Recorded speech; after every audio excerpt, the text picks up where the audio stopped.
Page 130 heading সংক্ষিপ্ত উত্তরধর্মী প্রশ্ন type 1 ডান দিকে উপরের হেডিং মার্কস 2।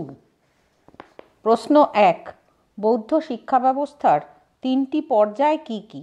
উত্তর বৌদ্ধ শিক্ষা ব্যবস্থার তিনটি পর্যায় হল 1 ভিক্ষুর শিক্ষা, 2 গৃহীর শিক্ষা এবং 3 গণশিক্ষা। প্রশ্ন 2 বৌদ্ধ শিক্ষার তিনটি বিশ্ববিদ্যালয়ের নাম উল্লেখ করো অথবা বৌদ্ধ যুগের বিখ্যাত শিক্ষালয়ের নাম লেখো। উত্তর বৌদ্ধ শিক্ষার তিনটি বিশ্ববিদ্যালয় হল 1 নালন্দা বিশ্ববিদ্যালয়, 2 বিক্রমশিলা মহাবিহার এবং 3 তক্ষশিলা বিশ্ববিদ্যালয়। প্রশ্ন 3 প্রব্রজ্জা কাকে বলে? উত্তর বৌদ্ধ শিক্ষা ব্যবস্থায় যে অনুষ্ঠানের মাধ্যমে শিক্ষার্থীদের শিক্ষা শুরু হতো তাকে প্রব্রজ্জা বলে। প্রব্রজ্জার মাধ্যমে যে শিক্ষার্থীরা সংঘে প্রবেশ করত তাদের বলা হতো শ্রমণ। প্রশ্ন 4 বৌদ্ধ শিক্ষা ও ব্রাহ্মণ্য শিক্ষার একটি সাদৃশ্য ও একটি বৈসাদৃশ্য উল্লেখ করো। উত্তর বৌদ্ধ ও ব্রাহ্মণ্য শিক্ষার মধ্যে একটি সাদৃশ্য হল উভয় শিক্ষাই ধর্মকে ভিত্তি করে গড়ে উঠেছিল। বৌদ্ধ শিক্ষা ও ব্রাহ্মণ্য শিক্ষার মধ্যে একটি বৈসাদৃশ্য হল ব্রাহ্মণ্য শিক্ষা ছিল গুরুকুল কেন্দ্রিক, বৌদ্ধ শিক্ষা ছিল বিহার বা সংঘ কেন্দ্রিক। প্রশ্ন 5 বৌদ্ধ যুগের বিখ্যাত শিক্ষা প্রতিষ্ঠানের নাম লেখো। ব্র্যাকেটে HS model question 2024 WBCHSE bracket closed. অথবা প্রাচীন ভারতের বিখ্যাত উচ্চশিক্ষা প্রতিষ্ঠানের নাম লেখো। উত্তর বৌদ্ধ যুগের একটি প্রসিদ্ধ শিক্ষা প্রতিষ্ঠানের নাম হল নালন্দা বিশ্ববিদ্যালয়, তক্ষশিলা বিশ্ববিদ্যালয়, বিক্রমশিলা মহাবিহার। প্রশ্ন 6 বৌদ্ধ শিক্ষা ব্যবস্থায় শিক্ষার লক্ষ্য কী ছিল? উত্তর বৌদ্ধ শিক্ষা ব্যবস্থায় শিক্ষার লক্ষ্য ছিল নির্বাণ ও সমস্ত জাগতিক দুঃখের অবসান। প্রশ্ন 7 বৌদ্ধ শিক্ষা ব্যবস্থার যে কোনো একটি গুরুত্বপূর্ণ বৈশিষ্ট্য উল্লেখ করো। বৌদ্ধ শিক্ষা ব্যবস্থায় শিক্ষালয়গুলি কী নামে পরিচিত ছিল? উত্তর বৌদ্ধ শিক্ষা ব্যবস্থার একটি গুরুত্বপূর্ণ বৈশিষ্ট্য হল এখানে শিক্ষার্থীদের 22 বছর ধরে শিক্ষা লাভ করতে হতো। বৌদ্ধ শিক্ষা ব্যবস্থায় শিক্ষালয়গুলি বিহার ও মঠ নামে পরিচিত ছিল। প্রশ্ন 8 বৌদ্ধ শিক্ষা ব্যবস্থায় শিক্ষার্থীরা সহ পাঠক্রমিক কার্যাবলী হিসেবে কী করত? বৌদ্ধ শিক্ষা ব্যবস্থায় শিক্ষার্থীদের কোন পদ্ধতিতে পাঠদান করা হতো? উত্তর বৌদ্ধ শিক্ষা ব্যবস্থায় শিক্ষার্থীরা সহ পাঠক্রমিক কার্যাবলী হিসেবে নিয়মিত শরীরচর্চা এবং বিনোদনমূলক কাজে অংশগ্রহণ করত। বৌদ্ধ শিক্ষা ব্যবস্থায় শিক্ষার্থীদের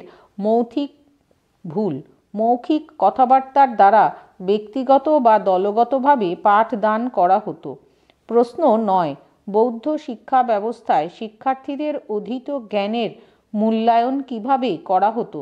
উত্তর বৌদ্ধ শিক্ষা ব্যবস্থায় শিক্ষার্থীদের অধীত জ্ঞান তথা শিক্ষাগত যোগ্যতার মূল্যায়ন করা হতো একদল শিক্ষকের দ্বারা মৌখিক পরীক্ষার মাধ্যমে।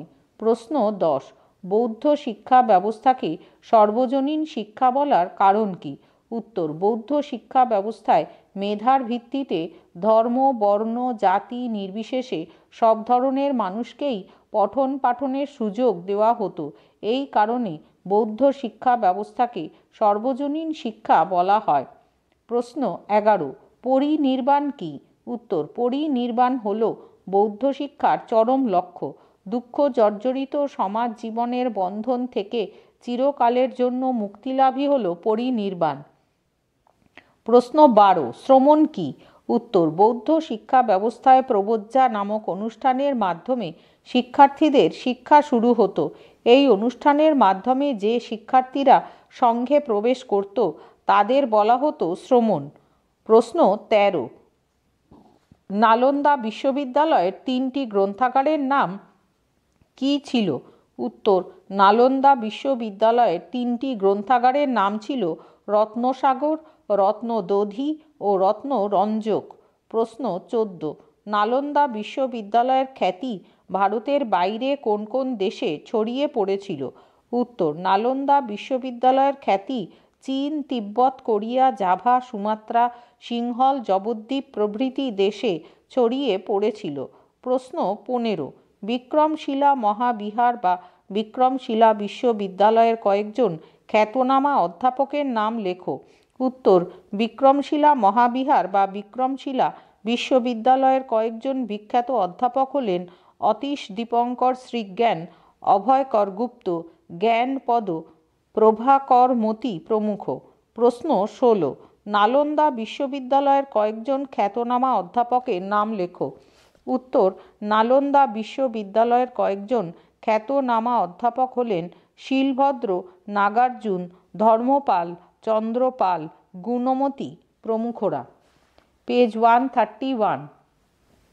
প্রশ্ন 17, চারটি আর্য সত্য কি কি?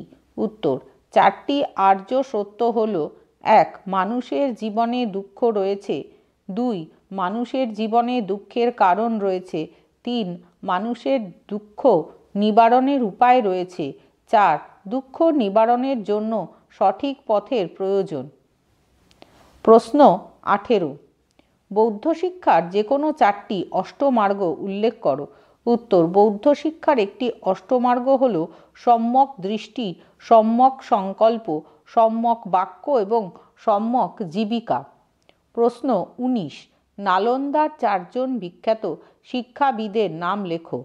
উত্তর, নালন্দার একজন বিখ্যাত ভুল নালন্দার চারজন বিখ্যাত শিক্ষাবিদ হলেন ধর্মপাল, শীলভদ্র, চন্দ্রপাল, জ্ঞানচন্দ্র। প্রশ্ন 20, সমাবর্তন কি? ব্র্যাকেটে HS model question 2024 WBCHSE bracket closed. উত্তর, ব্রাহ্মণ্য কুলে যে অনুষ্ঠানের মাধ্যমে শিক্ষাক্রম শেষ হতো তাকে সমাবর্তন বলা হতো। সমাবর্তনে শিক্ষার্থীদের পারদর্শিতা অনুযায়ী শংসাপত্র দেওয়া হতো, যেমন বিদ্যা স্নাতক, ব্রত স্নাতক ও বিদ্যাব্রত স্নাতক। এছাড়া সমাবর্তনের সময় গুরু শিষ্যকে আশীর্বাদ দিতেন। পরের হেডিং মক টেস্ট 7, নিচে ফুল মার্কস 20 ব্র্যাকেটে। প্রথম হেডিং, নিচের প্রশ্নগুলির উত্তর দাও। ডান দিকে মার্কস 10x1 = 10। প্রশ্ন 1, ব্রাহ্মণ্য ও বৌদ্ধ শিক্ষার পার্থক্যগুলি উল্লেখ করো, অথবা প্রাচীন ভারতের তক্ষশিলা শিল্প কেন্দ্রটির বিবরণ দাও। পরের হেডিং, নিচের প্রশ্নগুলির উত্তর দাও। Marks 5x2 = 10।